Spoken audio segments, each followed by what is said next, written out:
En DIVET somos innovación, tecnología y excelencia.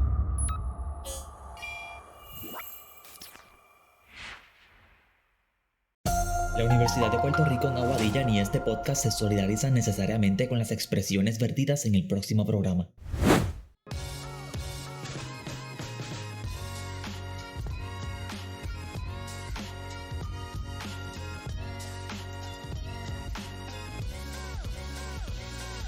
DIVET Studio presenta DIVET Media, el podcast.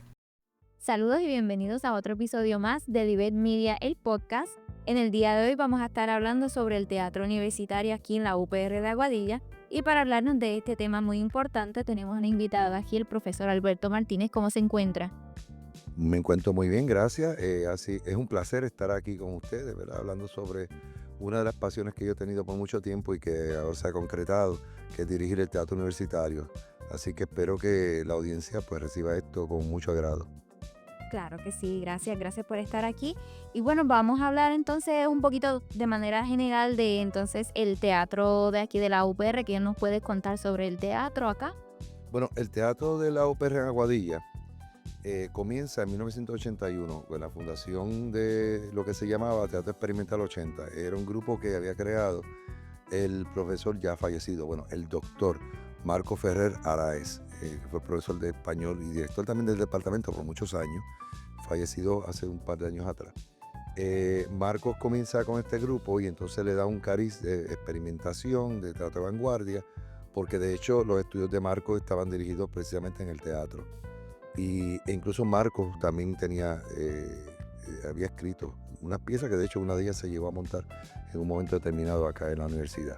Luego se va a consolidar lo que se llama el programa de Bellas Artes, y este programa va a estar a cargo del profesor César Santiago Mercado, que es la persona que había traído o había creado el coro de la UPR de Aguadilla. Antes él estuvo a cargo de lo que era el coro de los colegios regionales, porque antes éramos parte de lo que era, ¿verdad?, los colegios regionales, hasta el año 99, que entonces nos convertimos en un recinto. Pues César Santiago consolida lo que es la banda, el coro y el teatro bajo el programa de Bellas Artes, que de hecho es un programa académico, no son asociaciones estudiantiles como pasa en alguna otra universidad, ¿no? Tenemos un coro de conciertos, tenemos una banda de conciertos y tenemos el teatro universitario.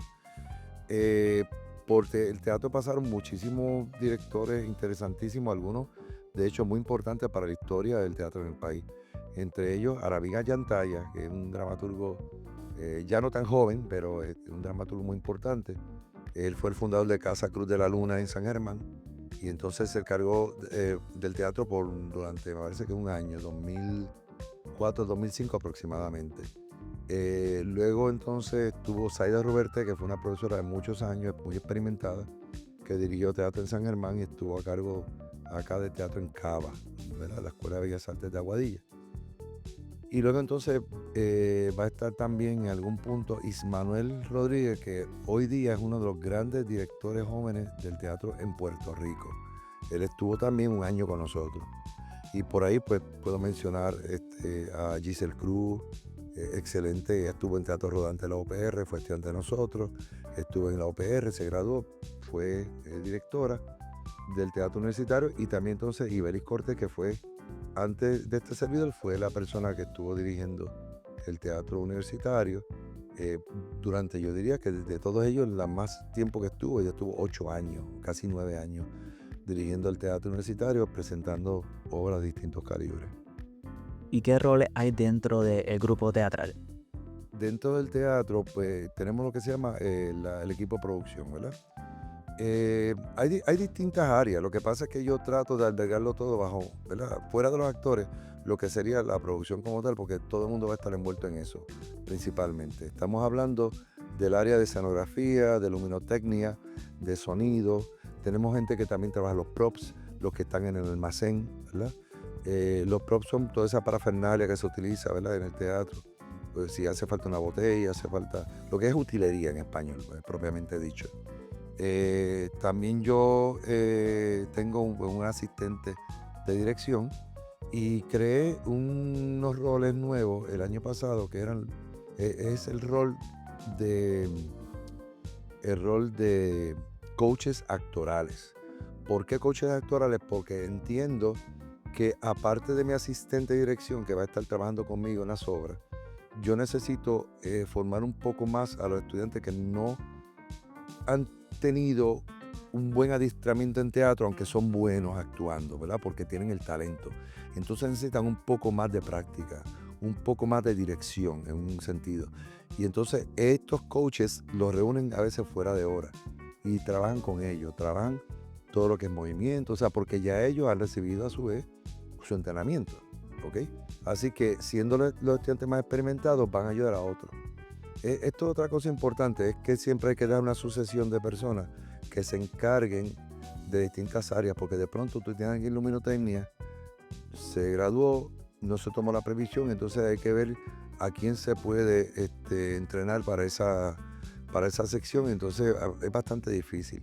Yo tuve que aprender trabajo de luminotecnia un poco para poder saber qué es lo que tenían que hacer los estudiantes. Pero siempre tengo 2 personas y ellos se encargan de entrenar a 2 nuevos. Y así siempre vamos a tener a alguien trabajando esa área. Lo mismo con sonido, escenografía, etc.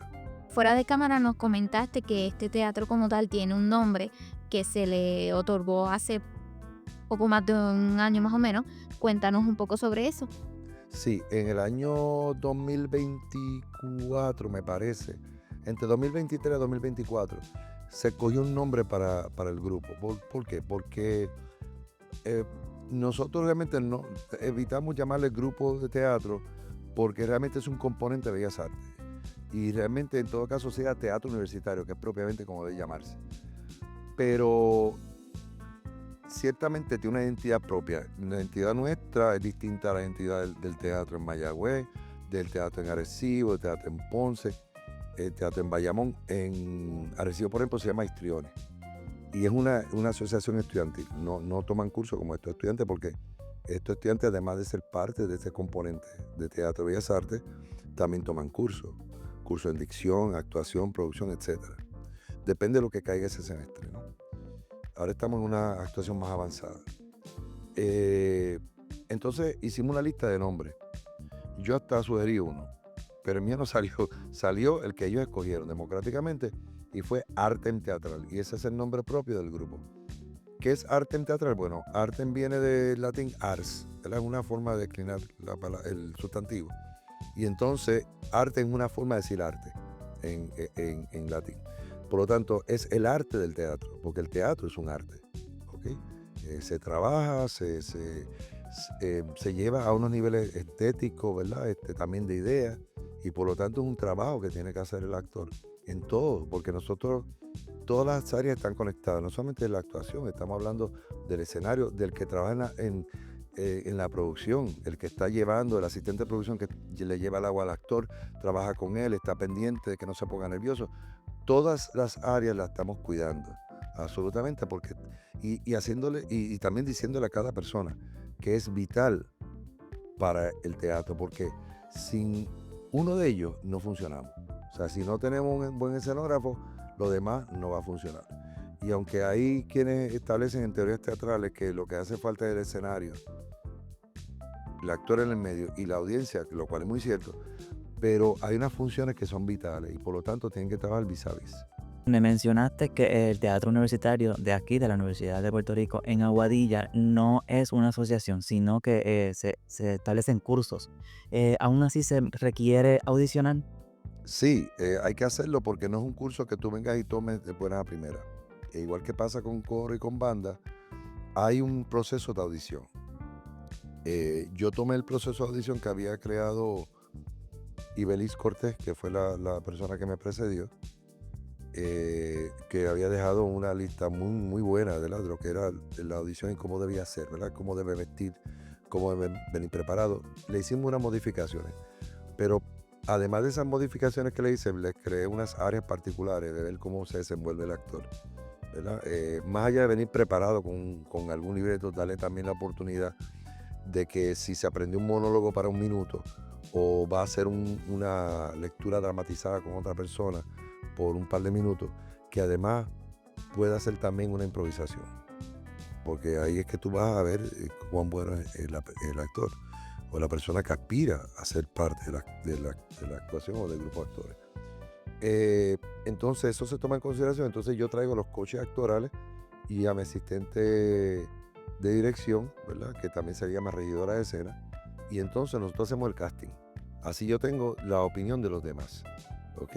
Y créeme que el feedback, ¿verdad? La retroalimentación que me dan es muy buena.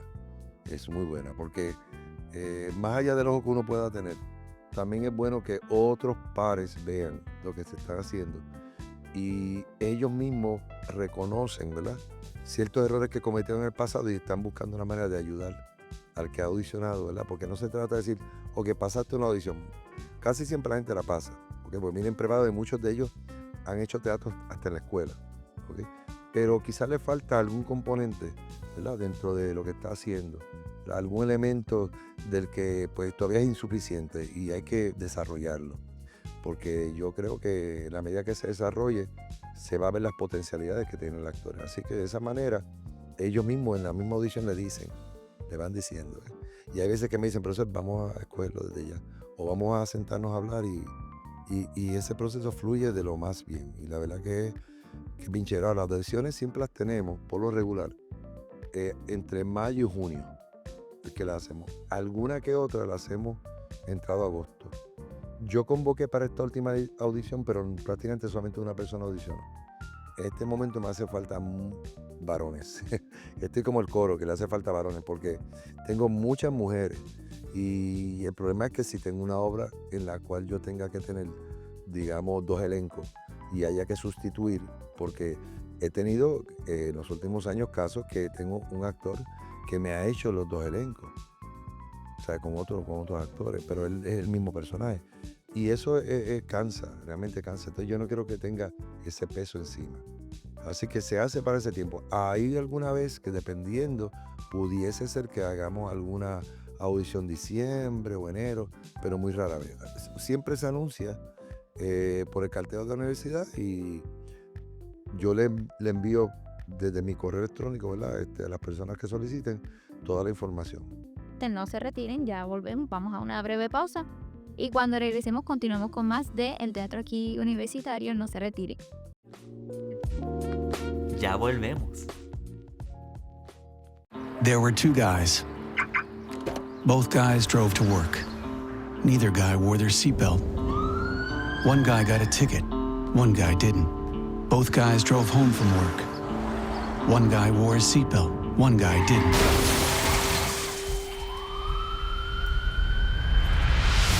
One guy made it home. One guy didn't.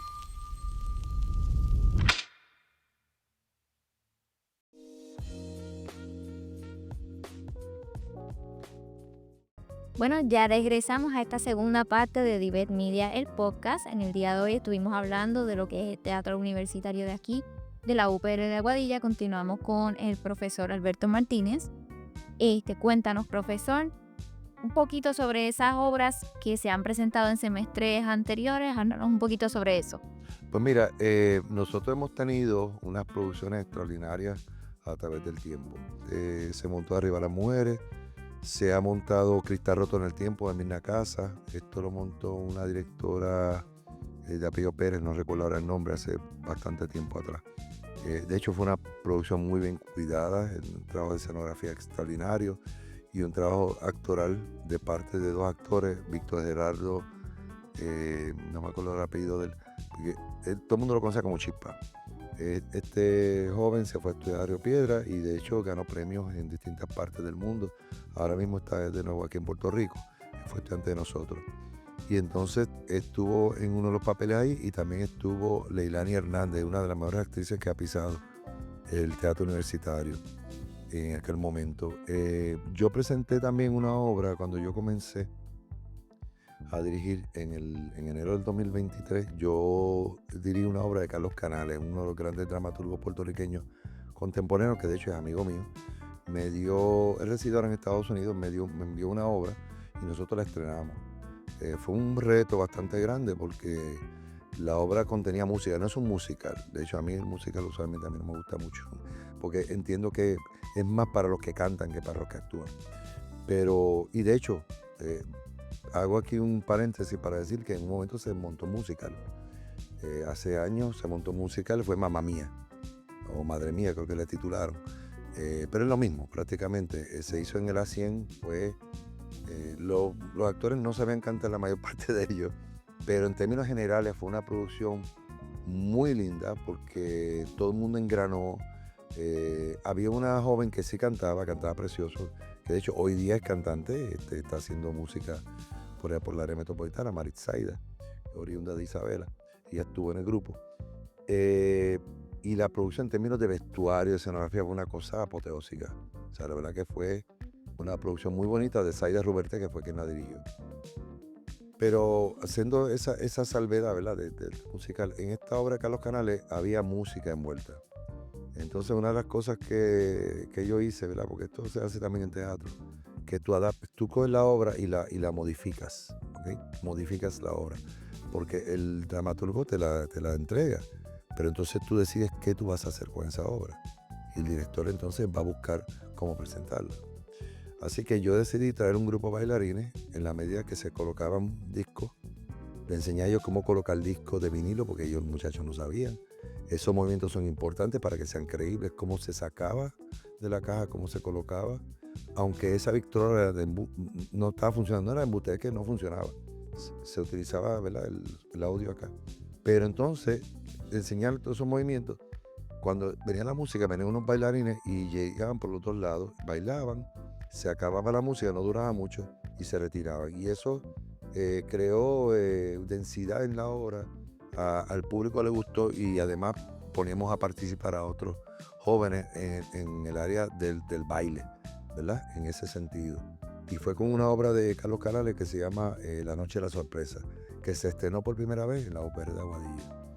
Otras producciones que se han hecho, por ejemplo, La Casa de Esmeralda Alba, que montó Ibeliz Cortés. Ibeliz Cortés montó una serie de obras que fueron, yo diría que dejaron una huella en el teatro universitario porque por el tipo de trabajo de dirección, de la producción en sí, yo creo que de las más impecables fue La Casa de Esmeralda Alba, de Federico García Lorca, Casa de Muñecas de Ibsen.